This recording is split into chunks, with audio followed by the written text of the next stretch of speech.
Hello and welcome again to the Writer Review. This is Eric Carrad Writer, and this week we're going to be taking a look back at the 2019 Australian romantic comedy titled Top End Wedding. Now, Top End Wedding runs for 1 hour and 53 minutes long. It is directed by Wayne Blair. It is produced by Rosemary Blight, Kylie Dufresne, and Kate Crozer.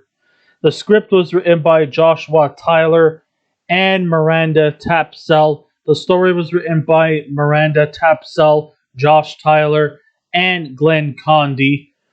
It was composed by Anthony Partos, the cinematography by Eric Murray Louis, and it was edited by Chris Plummer. No, I'm not talking about the legendary Hollywood actor Christopher Plummer, no. Just somebody who has the same first last name combination. I'm sure there are more than one Eric Riders out there in the world. There are. Alright, the stars of the movie are Miranda Tapsell. We also have Gwilym Lee. Gwilym Lee, of course, he played the role of Brian May from the Queen biopic movie Bohemian Rhapsody. Yeah, he stars in this too. Also joining the cast includes Ursula Yovich, Huw Higginson, Shari Sebbens, Kerry Fox, Brooklyn Doomadgee, Travis Jeffery, Matt Crook, Taylor Wiese, Tracy Mann, and Tierney White.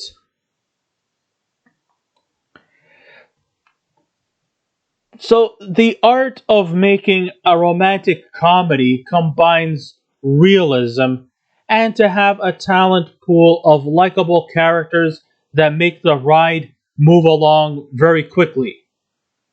I mean, when you think about romantic comedies, a lot of them seem to fall under sentimental mush. They seem to always run into, like, every character seems to have some sort of a conflict that they must try to overcome, and everything seems to be always works out in the end for them. Well, this movie might fall into all of these formulaic matters, but at least we'll say one thing from a cultural standpoint. It actually offers something quite different and quite original. And you know me, I'm always a stickler for new and original ideas. Even whether it's good or bad, I still try to sort of make the most out of what what's there to offer. And sure, it's one of the oldest and most formulaic genres in the cinematic world, the romantic comedy. There are those that work, but most of the time, these romantic comedies seem to often fall under the clutches of being superficial, and their realities have more resemblance to fairy tales. This one is no different. This one actually has a bit of a fairy tale ending too. Everything works out for the main characters. But the ones that work require the leading protagonist to be relatable. Someone who makes decisions that are logical and still have to find ways that convince you that they are speaking to us all. We all love, I mean, if a romantic comedy is based on realism, real life situations, trials and tribulations, conflicts, um, things that happen to each and every one of us in our regular days of lives, then this movie definitely does have that. Under the direction of Wayne Blair and under the penmanship of Miranda Tapsell and Josh Tyler, Top End Wedding might be filled with the traditional elements that you might find in a romantic comedy. There are some times when I find Top End Wedding could almost have been nicknamed My Big Fat Aboriginal Australian Wedding. Because let's face it, a lot of this movie could be compared to My Big Fat Greek Wedding, only instead of this time we're not focusing on Greek Americans, we're looking more like at Australian Aborigines. But still, the narrative is told in sort of a similar fashion. the situations our leading protagonist is in seems to have this kind of narrative where they are like put in some kind of trials and tribulations and stress and pressures. They just seem to just come together like peanut butter and jelly.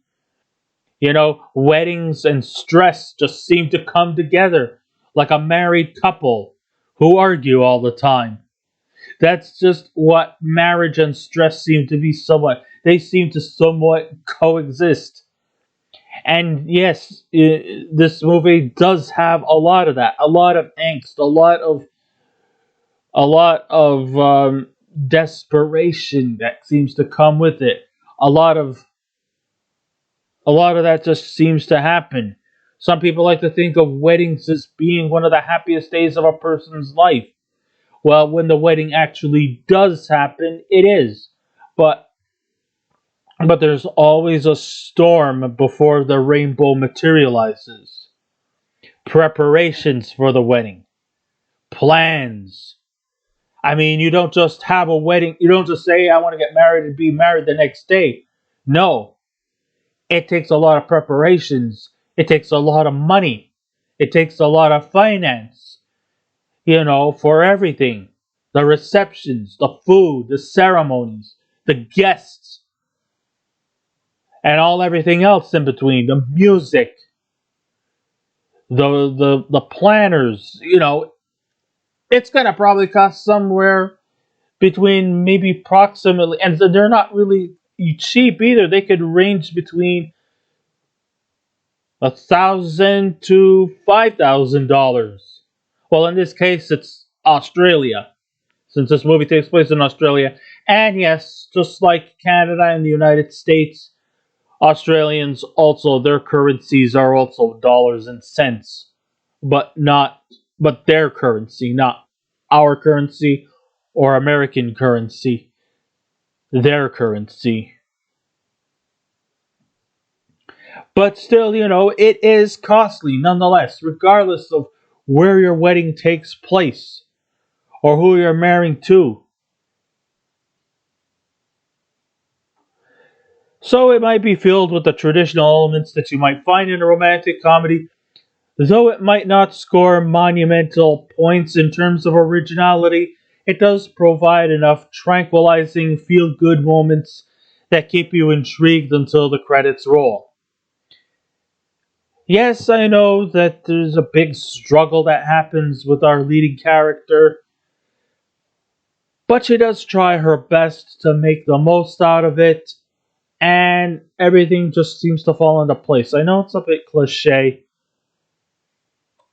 The formulaic tropes in romantic comedies, including this one, might be done to death, but the manipulative impulses have a soothing feel that goes out of the boundaries of typical Hollywood rom com flair, and instead we get a warming story about the values of finding your roots and how important they are, and that they're supposed to be of value to your family, and that we tend to overlook because of the overwhelming busy lives we look at as a leading priority.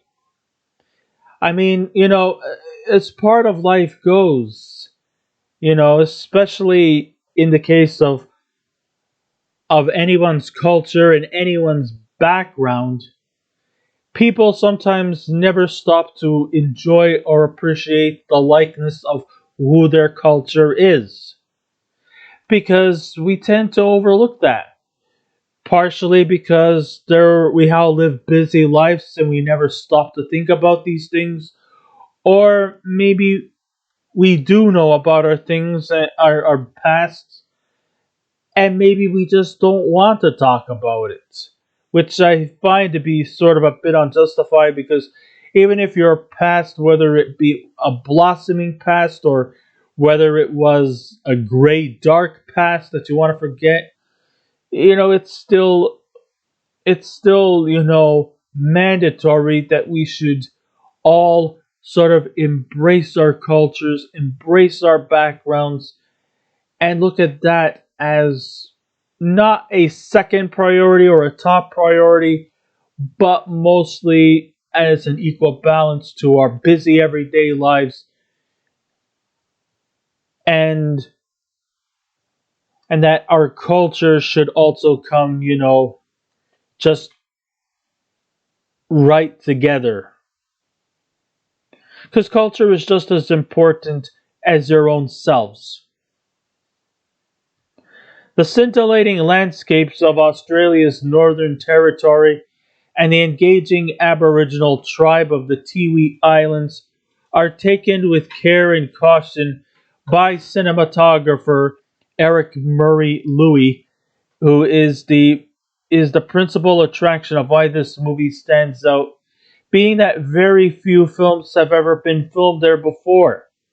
So I thought this was actually quite fascinating that we get a small glimpse of Australian Aboriginal culture. We get at least a little glimpse as to who they are, what they look like, what customs and traditions that they go through, and we get to sort of embrace what their life is like. Because, in movies that are filmed in Australia, they don't get very much exposure. Here, at least, we get some of it. And being that Wayne Blair, who the director of this movie, happens to be an Australian Aborigine himself, I think that having Wayne Blair direct this movie and having Miranda Tapsell, who also is of Australian Aborigine descent herself, I think they made the smart call to have somebody of their backgrounds make a story based not entirely, but based mostly around Australian Aboriginal culture. Because the movie is mostly about not just about the wedding between our leading characters, but also because of, and also, we also not just look at the wedding side of the story, but we also look at the cultural side of the story. So that's what kind of makes things all the more captivating. Not to mention the cinematography and the landscapes. They're all very, very gorgeously done. So, even though he doesn't get very much credit, we'll give credit to where credit is due to the brilliant cinematography from Eric Murray Louis. The importance of tracing the location and roots of our leading protagonist, Lauren, played by Miranda Tapsell, and her mother, her name is Daphne, but don't laugh, folks. She actually prefers to call herself Daffy, played by Ursula Yovich, is the central focus of the movie as they discover the true meaning of life being from the home and with the people that grew out but grow back in again. You see, in the opening scenes in the movie, you see a young Daffy marrying her husband, Trevor. Well, before she marries Trevor, she was actually originally was supposed to be in some kind of fixed arranged marriage. Yes, Aboriginal Australians do depend heavily on fixed marriages. You can end up marrying somebody who you don't really know, and you can end up marrying somebody who you don't really like. I mean, you don't know who this person is you're marrying. You may like him or you may not like him. So Daffy eventually, so she eventually escapes from a fixed marriage, abandons her family home, and years later she is eventually married to a. I know I hate to bring race color. She marries a Caucasian Australian, and they sort of settle the life. They eventually have a daughter. Her name is Lauren, played by Miranda Tapsell, who grew up to become a very, very smart, intellectual, upstanding citizen. She's also serves as a lawyer in who's working in a big office in downtown Adelaide. And she's also about to be promoted from her position, which of course means that there's going to be longer hours. There's going to be a lot of demands. There's going to be a lot of, you know, a lot of hard work. But with patience and dedication, she could probably, she can probably do this. But like I said, so of course, her wedding is about to take place, and she asks her boss if she could have a few days off, maybe a month off. But her boss, who is a workaholic and very strict in her proceedings, doesn't offer her a month's vacation for her wedding plans. Nope.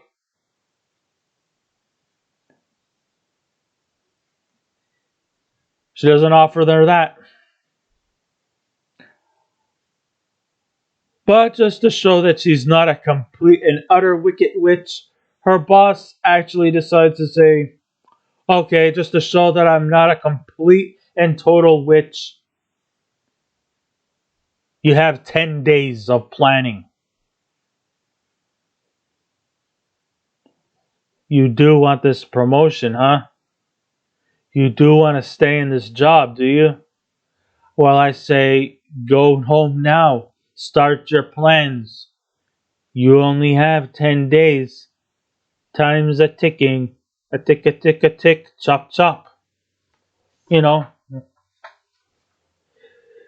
So then Lauren goes home to prepare for her wedding located in her hometown of Darwin.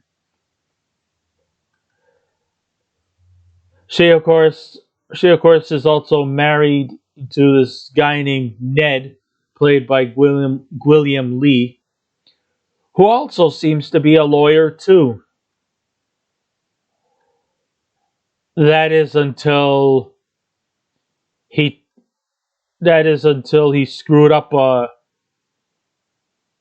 a case in court, which I believe he did deliberately, which of course caused him to become fired from his job.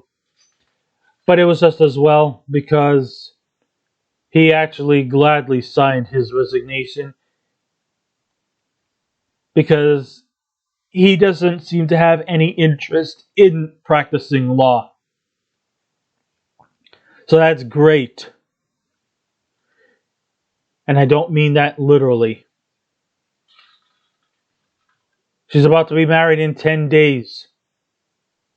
Or she could be seeking a job employment elsewhere. Her soon to be husband quit his job.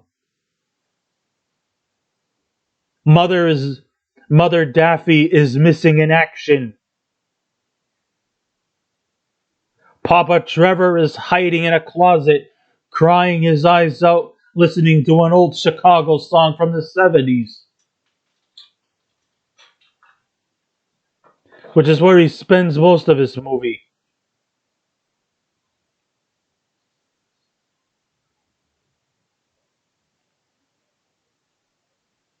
And her three cousins are trying to do everything they can in their powers to make sure this wedding gets underground, gets on the ground. I mean, at least it gets a little bit of some support there, but not very much. Most of this movie is mostly about Lauren and Ned going out of their ways looking for their mother, looking for her mother. Meanwhile, his parents, who are from England, are also going to be flying back. Are going to be also going to be flying to Darwin for the wedding. Of course, they don't seem to approve of their little Nettie marrying an Aboriginal Australian. Not because of they're racist or anything, but simply because they just don't seem to know the culture or don't understand the traditions of the Australian Aborigines. But at the same time, they also seem to portray that stereotypical English snootiness.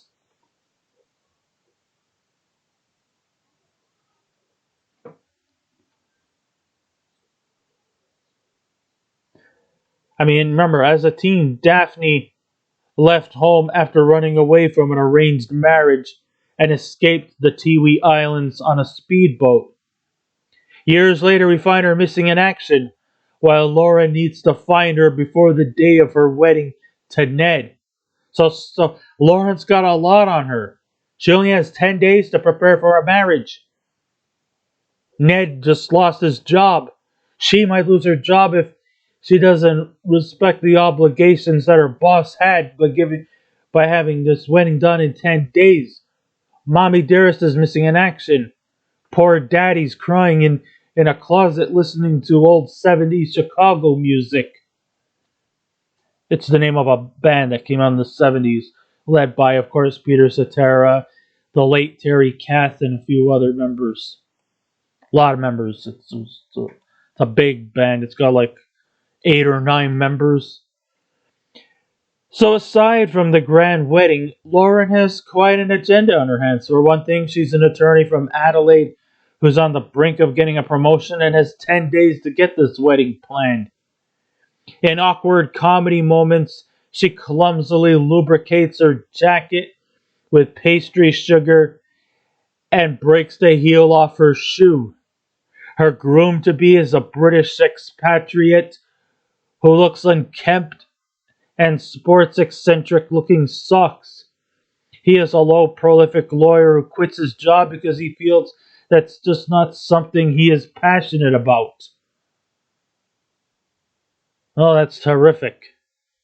Meanwhile, Lauren seems to be climbing the ladders of success and is on the brink of a promotion thanks to her overbearing workaholic boss, Mrs. Hampton, played by Kerry Fox.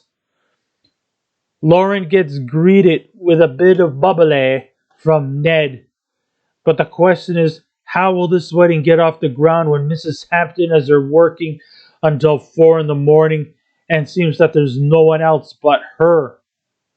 Fortunately, Miss Busybody gives her 10 days to prepare for the wedding, which means that the wedding is going to happen pronto and it will emanate from her home in Darwin.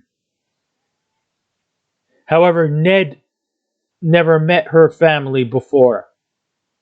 But now that Mommy Dearest is missing in action, it's a bit of a road trip across the Australian outback, especially on the Tiwi Islands, especially on the island of Darwin. And although the setting is beautiful, the stress that Lauren is going through, oh my goodness. It is overwhelming. I mean, there's a lot that goes on in this movie. So when they arrive in Darwin, we meet her father, Trevor, played by Huw Higginson, who greets them in tears, but not in joy, but sadness. Like I mentioned before, his wife is missing in action and is now lamenting the ballad "If You Leave Me Now" is heard in the background. That's the name of the song by Chicago. Yeah, you can hear those wonderful countertenor vocals from Peter Cetera. Great song. But I think after listening to this song numerous times, you eventually become sick of it. It happens quite frequently in the movie that becomes monotonous but not comical. That's where the big weakness is. Lauren and Ned trace down Daffy while her trifecta bridesmaids, played by Shari Sebbens, Elaine Crombie, and Alara Williams, go through the preparations for the wedding. So there's a bit of a road trip to this wedding. There's a bit of romance. Even though you don't see too much lip locking in this movie, because it mostly plays off as a comedy than it does as a romance, but still you do get that. You do get, I mean, Ned's a pretty cool, likable guy, but, you know, I wish there would have been a little more development in his character than just some than just some lawyer, just some failure of a lawyer who's trying to look for himself. Yeah, this movie has the makings of a standardized romantic comedy. However, the romantic affections are really secondary in the genre. Ned, for instance, is not a romantic comedy character. He's practically just a secondary lead used as a prop character required for this film to work because, in a romantic comedy involving a wedding, you need a bride and a groom. The film definitely seems obsessed with the characters' needs and what suits their interest best. Tapsell, meanwhile, is a very capable individual, and we can see why everyone was more invested into her character. Because she just plays the role that she had written for herself quite splendidly. She can go about and do the things her way without the consent of Ned, which is contrary to how most romantic comedies operate. Yeah, I guess you could say when this marriage is due, we could tell who will wear the shoes of the family. It's not going to be Ned, it will be Lauren. Lauren looks like she's going to be the one who'll be calling most of the shots. Maybe Ned, maybe once in a while when they want to throw a bone at him. Because let's face it, Ned's character is just way too secondary. And what I mean that is, you could be a supporting character and be a secondary character, but if you're going to be a secondary character in a romantic comedy, you also have to have more depth and more character development. Here, we just don't find that in him. And yeah, Lauren is actually a very, very capable individual person who is willing to do things her way and not necessarily following Ned's orders. She is the person, she is the captain, he's the first mate. Now, just because Ned might be under development, that doesn't necessarily make Ned an unimportant character. He is the backbone of the story as Lauren goes off to find her mother while also trying to find her culture and her identity. Yes, they eventually land on Tiwi Islands, and there they discover where the whereabouts of her mother, and that she had actually decided to go back to the Tiwi Islands to rediscover her roots, and also probably this is sort of like a message for Lauren to also understand that she has not always been following her cultural background because she's always been too preoccupied with her law career and never really ever paid too much attention to her actual background, even though she's kind of mixed race. But still, and I guess to some extent they probably would have liked it better if she probably would have liked it if the wedding took place in a more traditional Australian type wedding. But before she could do that, she wanted Miranda to appreciate and respect her background.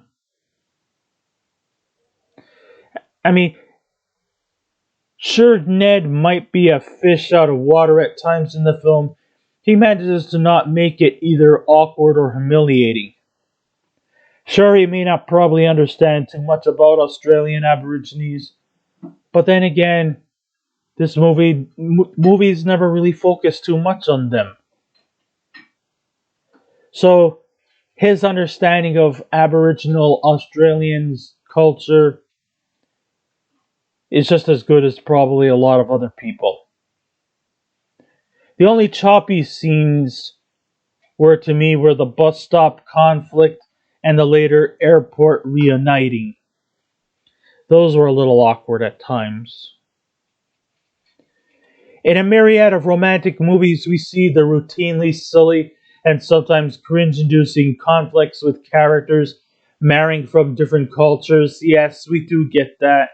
The racial stereotypes and the culture clashes when it comes to like a person marrying somebody outside of their race, outside of their background.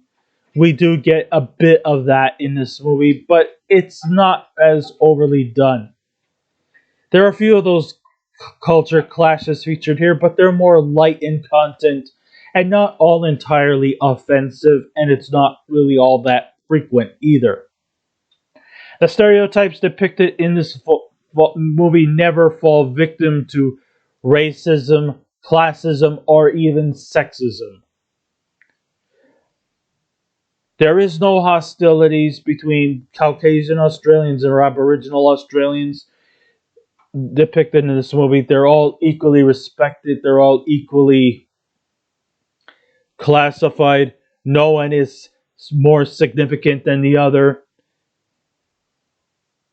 So even though the culture clashes are there, but they're not like in any ways that will lean on the balance of being offensive. And sure, Ned's mother, played by Tracy Mann, might not at times approve of a tribal wedding. The English are not spoofed or made to look caricatured, even though they may come across as being somewhat upper class snoots. Like I said, even the British people depicted in this movie are not to the point where they're being stereotyped. So Top End Wedding treats all its characters respectfully and never treats anyone shabbily in order so that we have a certain connection and understanding of all cultures in a fair way. I like the non-judgmental way of performing this movie, and I think director Wayne Blair does a fine job in making sure he keeps that balance intact.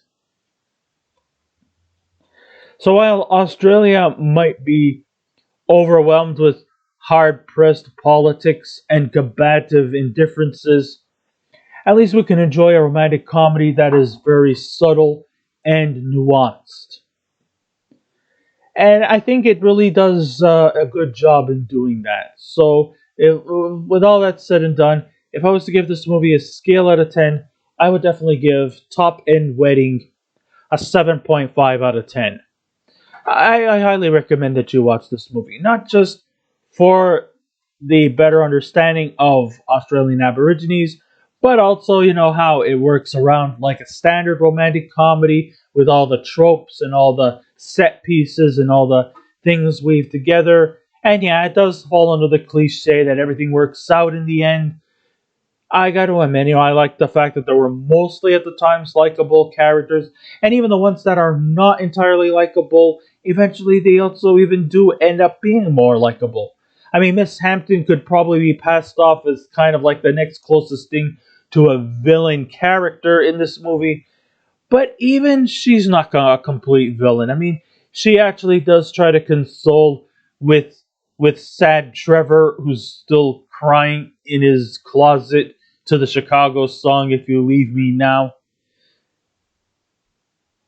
She still also shows some compassion towards him, and she also surprisingly, get this, she also eventually arbitrarily takes her time to chip in and help with the wedding.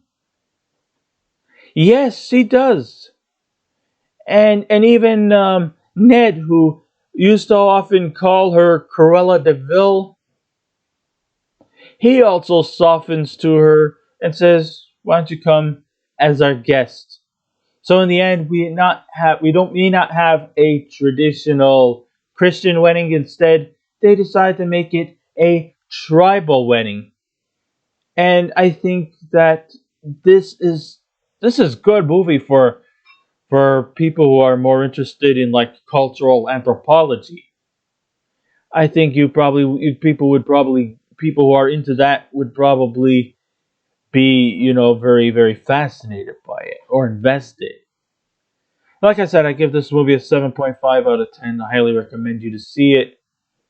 Not the best movie in the world, not the worst. I think the good definitely always weighs the good outweighs the bad. And I guess that's it. So I guess this ends my writer review. Thank you all for listening in. If you wish to subscribe to my YouTube channel, please feel free to do so. If you wish to leave a comment, go right ahead. But just remember the three simple rules: be kind, be courteous, and please refrain from any rude comments. Try not to be rude. I'm a nice guy. I don't really sit well with rudeness. But I will be back again with another movie review.